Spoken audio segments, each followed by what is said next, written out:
Welcome to my YouTube channel.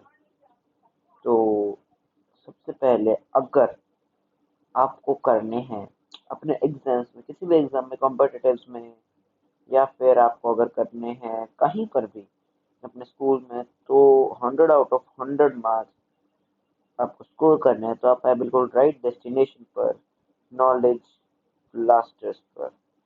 तो आप बिल्कुल राइट डेस्टिनेशन पर है, आपका नॉलेज ब्लास्टर सही डेस्टिनेशन है।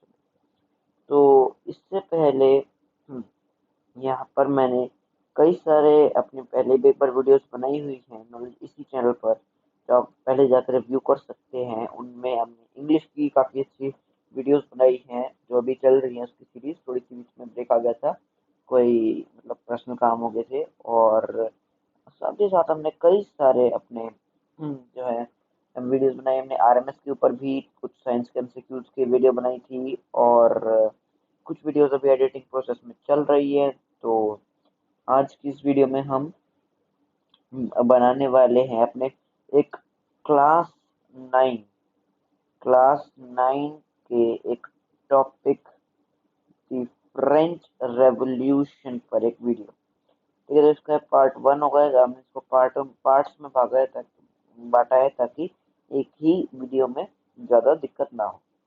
तो ये इसका पार्ट 1 होगा। और साथ ही साथ जो हमारा फ्रेंच रेवोल्यूशन का चैप्टर है, ये आपके कॉम्पिटिटिव्स के लिए भी काफ़ी जो है हेल्पफुल साबित होता है। तो एक और चीज़ कि अब देखो, क्लास 9 तो पढ़ना भी किसी को ज़्यादा अच्छा नहीं लगता। जो स्टडी है ना, ज़्यादातर लोग, even me also, hate studies. ये जो स्टडी का मतलब हेट कर, बिल्कुल अच्छी नहीं लगती। राइट। तो कोई बात नहीं। इस जो फ्रेंच रेवोल्यूशन को है, इसको हम पढ़ाई के तरीके से, लेकिन मूवी देखना सबको अच्छा लगता है, तो हम इसको देखेंगे मूवी की तरह। तो लेट्स स्टार्ट विद इट। तो भाई सबसे पहले हमारा टॉपिक, द फ्रेंच रेवोल्यूशन।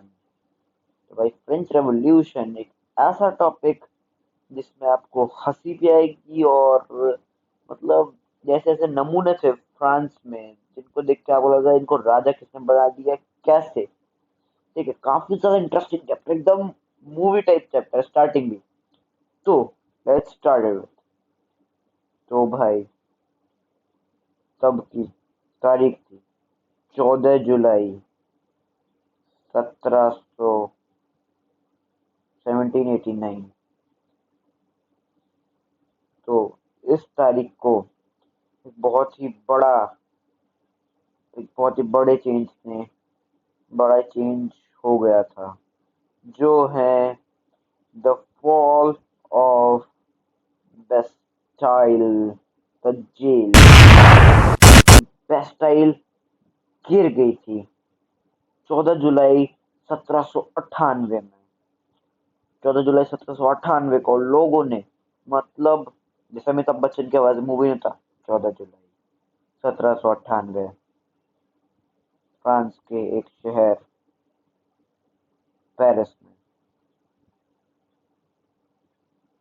ये इस दुर्घटना ने इस दुर्घटना ने अपना जन्म लिया। और इसी समय, और इसी को कहा जाता है फ्रेंच रेवोल्यूशन की स्टार्टिंग। तो भाई भाई लोग, ये जो फ्रेंच रेवोल्यूशन है, ये बहुत ही लंबा है। और एक और चीज कि मतलब यार, एक तो बात है, एट तक हमें जो 6 to 8 हमें इंडिया की हिस्ट्री तो हमने घंटा समझ में आई है। तो वो तो अलग ही बात है कि हम इसकी फ्रांस की हिस्ट्री हम क्या खाक पढ़ लेंगे, पर चलो पेपर के लिए पढ़ना तो पड़ेगा ही। तो लेट्स गेट स्टार्टेड।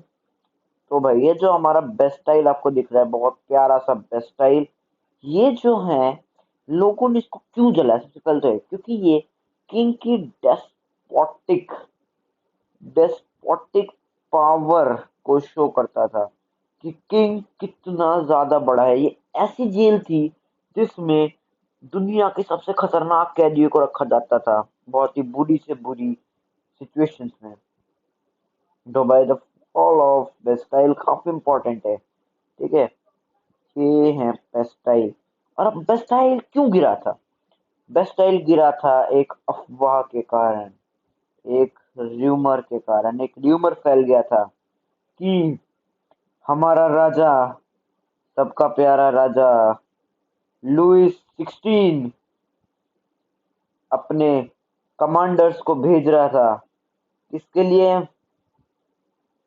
जो आपको यहाँ बना के दिखाता हूँ। तो जो लुइस 16 ने अपने सोल्जर्स को बोला, अटैक। तो इसने अपने सोल्जर्स को बोल दिया, मारो, मारो उनको। नहीं मारा वरना तुम्हें मारेगा मैं। ठीक है। तो इसके ही कारण सोल्जर्स वहां पे चलने लगे, लेकिन ये सब असलियत नहीं थी। ये सब एक अफवाह थी। ये सब एक रूमर था। ये असलियत इसको बिल्कुल मत समझना। लेकिन इसी रूमर के कारण लोगों ने इसे सच मानकर पीपल्स मिलिशिया बना लिया। अब कई लोग सोच रहे होंगे पीपल्स मिलिशिया क्या है?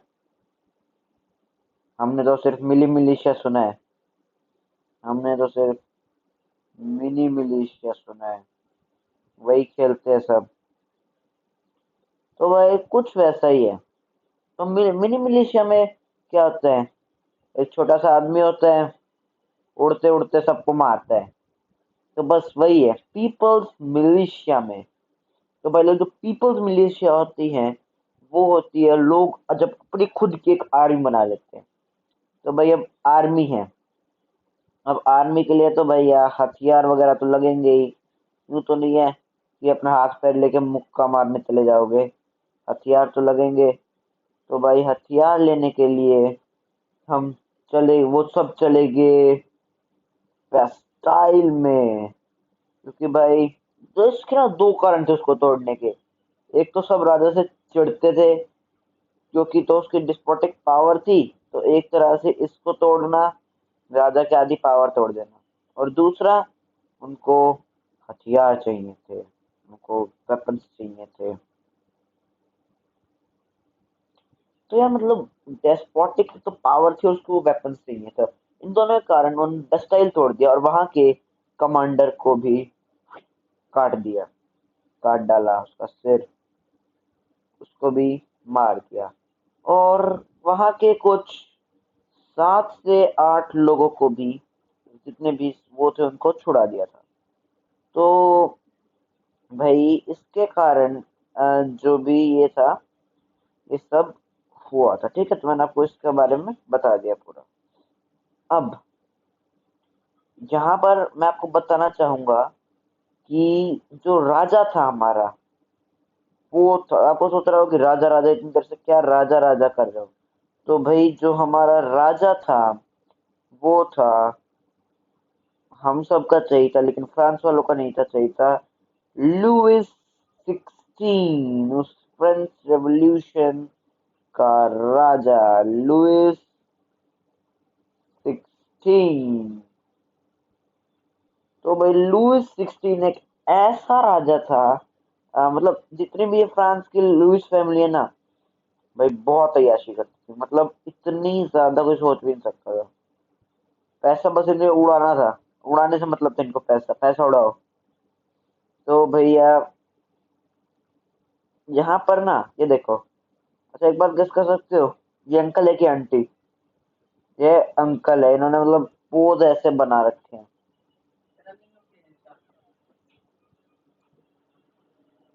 तो मतलब इन्होंने सिर्फ पोज ऐसे बना रखा है। तो ये है तो लड़का, और ये है लुइस 16 का जद्दू, लुइस 14। और लुइस 14 क्या हो जाता है? लुइस 15। तो भाई ये है हमारा लुइस 15। और उसका जाता है ये गोरा चिट्टा, बड़ा क्यूट सा लुइस 16, 16वें नंबर का लुइस, जिसको जिसके साथ बहुत बुरी बनने वाली थी। इतनी बुरी, कोई सोच भी नहीं सकता था। तो भाई अभी देखते हैं क्या हुआ था।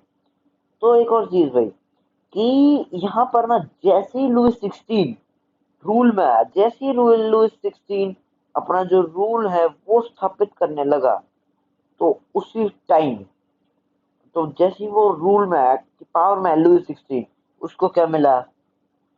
जो तिजोरी थी वो उसमें कुछ नहीं था, बाबा जी का थल्लू, तो उसमें कुछ भी नहीं था। और क्योंकि उसके सारे रीजन से उसके दादा और परदादा की अय्याशियां, नहीं मतलब वैसे वाले नहीं, ये क्या करते थे, जाते थे किसी की भी लड़ाई में, ऐसे ही जैसे कि कोई और लड़ाई कर रहे, रशिया यूक्रेन वॉर कर रहे, ये बीच में जाके जरूर घुसेंगे, हम भी तुम्हारा साथ देंगे। मिलता क्या इनको? कुछ नहीं, मजा मिलता था। ठीक है, तो पहले तो एक वॉर की दिक्कत हुई इन्हें, तो और दूसरी, तो और पर लुइस 15 को समझाया कि ना भाई ऐसे रास्ते मत चलिए, मैंने गलती कर दी। पर ये है ना असली, बोलता तेरे से क्या खदान थोड़ा खत्म हुआ है, मैं नहीं मानता। नहीं माना ये भी, ठीक है, इसके पास भी काफी पैसा था, इसने भी कर लिया अच्छे से। लेकिन जब लुइस 15 ने लुइस 16 को समझाया, तो लुइस 16 भी नहीं माना। लेकिन जब उसने देखा खजाना खाली, लेकिन फिर भाई हिम्मत की दाद देनी पड़ेगी लड़के के, उसने लोन लिया। ये लड़ाई जरूर करनी है, अय्याशी जरूर करनी है, लोन लेके करेंगे लोन। ठीक है, तो लोन लेना पड़ा उससे, लेकिन करेंगे जरूर है। बहुत बढ़िया। अब मतलब लोन लिया, अब क्या हुआ? अब ये थे भाई 20 साल के, 20 years ऑफ एज। 20 साल की उम्र में ये मर गए, मतलब इनकी शादी हो गई मैरी एंटोनेट से। मैरी एंटोनेट, मैरी एंटोनेट थी ऑस्ट्रियन प्रिंसेस, ऑस्ट्रेलियन नहीं, Austrian, Austrian princess Mary Antoinette. और इस मैरी एंटोनेट की और एक जो फ्रेंच रेवोल्यूशन कहते हैं, हर कामयाबी के पीछे एक औरत का हाथ जरूर होता है, तो भाई यही औरत थी जिसका फ्रेंच रेवोल्यूशन के पीछे काफी बड़ा हाथ था। तो फ्रेंच रेवोल्यूशन के ना होने के कुछ रीजंस थे, मैं आपको बताता हूँ। तो उसके रीजंस कुछ इस तरह थे कि एक तो ये पैलेस ऑफ वर्सलीज, तो भाई ये आज भी है फ्रांस में है एक पैलेस, उस टाइम का सबसे ज्यादा आलीशान पैलेस जो राजा महाराजा के यूज होता था, इतना आलीशान था, मतलब पता नहीं कुछ होटल बना दिया क्या किया है, पर उस टाइम बहुत ही आलीशान था। मतलब उसकी कल्पना भी नहीं कर सकता, इतना आलीशान था। और इसी का खर्च बहुत ज्यादा था, इसकी मेंटेनेंस, मतलब लगभग इसकी 2 बिलियन लायर से ज्यादा थी। अच्छा, लायर क्या होता है? लायर एक करेंसी होती है फ्रांस की, उसके बारे में आपको आगे बताऊंगा। तो भाई मतलब, और ना ये जो करेंसी है 1794 में भी डिसकंटिन्यू हो गई, यानी कि यहीं तक चली थी करेंसी। तो 2 बिलियन लायर, बहुत ज्यादा। ठीक है, तो और पहला तो ये, दूसरा, जो हमारी प्यारी मैरी एंटोनेट थी, वो बहुत ही ज्यादा फिजूल खर्च करनी थी, यानी कि वो बहुत ही ज्यादा, मतलब बहुत ज्यादा एक्स्ट्रा वेगेंट थी। एक्स्ट्रा वेजेंट या वेगेंट, यानी कि बहुत फिजूल खर्ची थी वो बहुत एक्स्ट्रा वेगेंट थी। ठीक है, तीसरा, लॉन्ग इयर्स ऑफ वॉर, बोल रहा था ना, लड़ाई में टांग, अब दूसरे का गड्ढा खोदोगे तो खुद ही गिरोगे ना। उसके बाद क्या हुआ, कोइंसिडेंटली किस्मत ने भी उनकी ले ली, यानी कि उसी टाइम कोइंसिडेंटली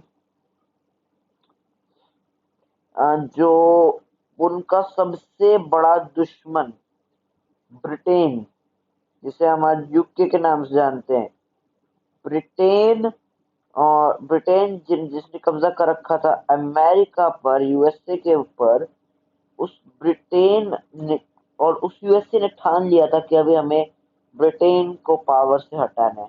और इसी की और जो 13 कॉलोनीज थी, 13 कॉलोनीज ऑफ यूएसए, और इसी के साथ में आ गया हमारा फ्रांस। चोर चोर मौसेरे भाई, दुश्मन मतलब दुश्मन का दोस्त, सॉरी दुश्मन का दुश्मन दोस्त, तो इसके दुश्मन का दुश्मन इसका दोस्त। ठीक है, तो इस हिसाब से मतलब क्या बताऊं आपको कि मतलब इन्होंने लोन ले लिया। किसके लिए लोन लिया? कि हमें तो भैया करना ही करना है, लोन ले लो, लेकिन जरूरी है कि हमें इसके बीच में आना है। ठीक है, तो अब इसकी इन दोनों की हेल्प से, फ्रांस और अमेरिका की, इन दोनों ने जब यूके पे हमला किया, तो चलो यूके तो हट गया, यूके चला गया। लेकिन भाई अब देखो, यूके फ्री हो गया, यूके का रोल खत्म। ठीक है, यूके का तैयार यूके। फिर आई बारी इसकी अमेरिका की। अमेरिका जो है फ्री हुआ था, तो अमेरिका भी फ्री होके अपना कॉन्स्टिट्यूशन बनाने में लग गया और काम करने में लग गया। अब जो लास्ट में बचा, जो फंस के रह गया, वो था फ्रांस। लुई 16 ने पहले तो सोचा नहीं, अब फ्रांस के ऊपर इतना बड़ा लोन हो गया, तो अब लोन है उसको कैसे उठाएंगे, आगे देखते हैं। तो उससे पहले एक और चीज कि भाई जो फ्रेंच सोसाइटी थी ना, वो तीन भागों में डिवाइडेड थी, थ्री। तो वो थी क्लर्जी, क्लर्जी, नोबिलिटी और थर्ड एस्टेट। तो इस डायग्राम के बारे में आपको बाद में बताऊंगा। उससे पहले तो मैं आपको दिखाता हूँ क्लर्जी। अच्छा, एक और चीज कि जो क्लर्जी थे ना, क्लर्जी, क्लर्जी और नोबिलिटी, ये इन दोनों को हम कहते थे प्रिविलेज्ड, प्रिविलेज्ड कहते थे हम इनको, प्रिविलेज्ड क्लास। तो भाई और इस साथ ही साथ देखो, ये होते हैं क्लर्जी। ये क्लर्जी होते हैं, बूढ़े दादाजी देखे ना, क्लर्जी है ये। अब क्लर्जी क्या होता है, इन ये होते special functionalities in the church.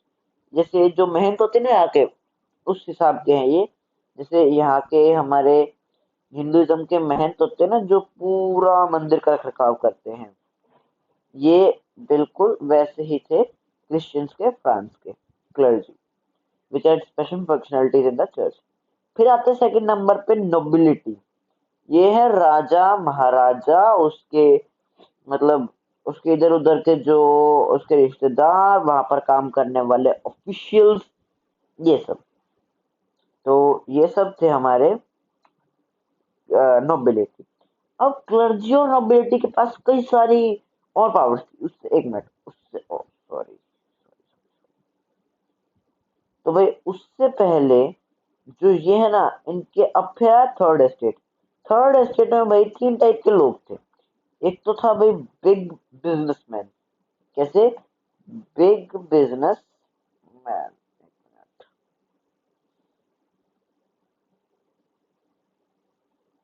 तो भाई एक थे बिग बिजनेसमैन,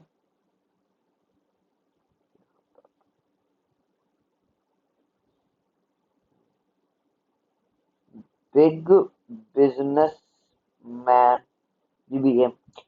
दूसरे थे जो थोड़े मिडिल क्लास टाइप थे, यानी कि थोड़े से किसान जैसे आप क्या लगा लो, स्मॉल लैंड ओनर्स। और जो थर्ड क्लास थे वो थी लेबर क्लास, लेबर क्लास। तो भाई ये तीन हमारी जो क्लासेस थी, ये तीन टाइप की हमारी सोसाइटी बटी थी फ्रांस। और कुछ बेनिफिट्स जो है फर्स्ट और सेकंड स्टेट्स को मिला करते थे, वो बेनिफिट्स मैं आपको बताता हूँ क्या थे। तो वो बेनिफिट्स थे, सबसे पहला तो जो फर्स्ट और सेकंड एस्टेट है, यानी कि जो first estate and second estate है हमारे, मतलब कि इनको third, first second third estate में बांटा गया था। तो इन दोनों एस्टेट्स के पास क्या राइट्स थे, मतलब बर्थ राइट थे, क्या थे? एक तो नो टैक्स, इनको कोई टैक्स नहीं रहता, सारा टैक्स का बर्डन थर्ड एस्टेट के पास था। एक पूरे 100% में 60% लैंड इनके पास ही थी। फिर सॉरी, तो 60% लैंड इनके पास ही थी। और उसके बाद इनको, और जो थी कोई भी इनका जैसे इनको कोई रोक टोक नहीं थी, ये कुछ भी कर सकते हैं। फिर जितना भी टैक्स था ये सारा इनके पास ही आता था, सारा का सारा। जितना भी टैक्स था सारा का सारा इन 3 एस्टेट्स के पास आता था। वो टैक्स का मैं आपको बताऊंगा क्या था। ठीक है। फिर क्या है, मैं third estate.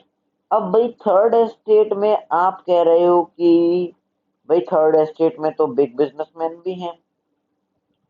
Big business man भी तो है उसमें, फिर वो तो बड़े आराम से कर सकते हैं टैक्स पे। हाँ, कर सकते हैं।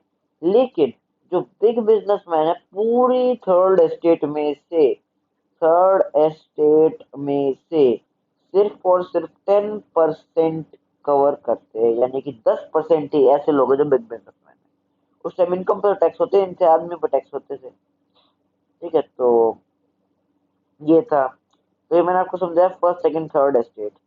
तो मैं को आपको इसका स्ट्रगल को समझा दूं कि इसमें जो फर्स्ट और नोबिलिटी और सॉरी क्लर्जी और नोबिलिटी को तो ऐसे दिखा हुआ है कि क्लर्जी और नोबिलिटी ऊपर बैठे हैं और बेचारी थर्ड एस्टेट झुक कर ऐसे चल रही है। ठीक है, तो ये हमें बताया गया। और अब मैं वो कुछ डेफिनेशंस बता दूं। सबसे पहले तो revolution.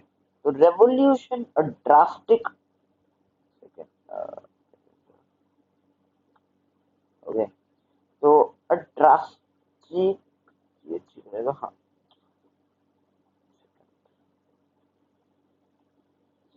A drastic change in short period of time is called a revolution। ठीक है, in short period of time, सिर्फ थोड़े समय में एक तो ड्रास्टिक चेंज यानी कि बहुत बड़ा change in short period of time, तो उसे हम कहते हैं रेवोल्यूशन। क्या कहते हैं, लायर। बता ना, लायर करेंसी होती है। तो unit of currency in France discontinued in 1794। भाई ये जो है थोड़ा इंपॉर्टेंट, इसे याद रखना है। टिथ या टाइथ, मैं टाइथ कहता हूँ। तो यह a tax, a type of tax levied by the church, यानी कि ये चर्च को आता था, यानी कि सिर्फ क्लर्जी को, नोबिलिटी को नहीं। Which 1/10 of agricultural produce, 1/10 of the agricultural produce हमें उसको देनी पड़ती थी, हमारे चर्च को। फिर taille, taille tax to be paid directly to the state. इसमें स्टेट से इसका मतलब है कि नोबिलिटी को। तो यानी कि ये वाला टैक्स नोबिलिटी को जाना है, ये वाला टैक्स क्लर्जी को जाना है। अब ये दोनों ऊपर क्यों रहते थे, ये दोनों ऊपर इसीलिए रहते थे क्योंकि जो नोबिलिटी और क्लर्जी थे, नोबिलिटी और क्लर्जी कनेक्टेड थे। कैसे, आप नॉर्मल देखा होगा, जो मूवीज में राजा महाराजा टाइप होते हैं, वो सारे बाहुबली वगैरह देखी होगी तो सारे सिर्फ और सिर्फ ये महंत ऋषि मुनि इनकी बात मानते हैं। क्यों मानते हैं, अब इस मानते हैं तो क्लर्जी हुआ इस मामले में ऊपर। ठीक है, तो इसीलिए नोबिलिटी उसकी जो है रिस्पेक्ट करती है। अब क्लर्जी, अब नोबिलिटी भी क्लर्जी से एक मामले में ऊपर है, किस मामले में, उसके पास पावर है, क्लर्जी के पास पावर नहीं है। तो क्लर्जी अपना ये वाला चीज दिखा देता है कि देखो मैं क्लर्जी और ये सब। तो इसी के कारण ऐसा होता है कि जो क्लर्जी और नोबिलिटी एक दूसरे इंटरकनेक्टेड है। उन्होंने ये बोला कि भाई चलो, ना तुम्हारी ना मेरी, दोनों ही हम ऊपर प्रिविलेज क्लास में चल जाते हैं और बची जो नॉर्मल जनता उसे थर्ड एस्टेट यानी कि नॉन प्रिविलेज्ड में डाल देते हैं। तो भाई ये था हमारा आज का टॉपिक, मतलब आज का जो है हमारा आज का एपिसोड। इसमें होता है हमारे आज के एपिसोड का डी एंड। और आगे हम पढ़ेंगे अगले एपिसोड में, जो कि होगा हमारा अ, आगे जो भी हमारा टाइटल होगा उसके बारे में मैं आपको आगे इसी तरह बताऊंगा, स्ट्रगल टू सरवाइव में। और उसमें आपको कुछ इंपॉर्टेंट फैक्ट्स बताऊंगा, तो make sure to watch that video also. और अगर आपको ये वीडियो अच्छी लगी हो तो फिर इसे प्लीज लाइक करना, शेयर करना, हमें टेलीग्राम चैनल को ज्वाइन करना, डिस्क्रिप्शन में लिंक दे दूंगा। और मतलब मैंने थोड़ा नया तरीका इस बार अडॉप्ट किया, वरना व्हाइट बोर्ड पढ़ा था नॉर्मली, तो मैं थोड़ा नया फोन पे फोटोज वगैरह लगा के, तो जरूर बताना कि क्या आपको ये तरीका अच्छा लगा है, या फिर जो हमारा पुराना तरीका है व्हाइट बोर्ड पे बनाना वही अच्छा है, या फिर जो पिक्चर्स वगैरह लगा के और इस पर अपना स्टाइलस से राइट लिख कर ये बनाना आपको ज़्यादा प्रेफरेबल, ज़्यादा अच्छा लगे। So thanks for watching, and we will meet next time. Thank you.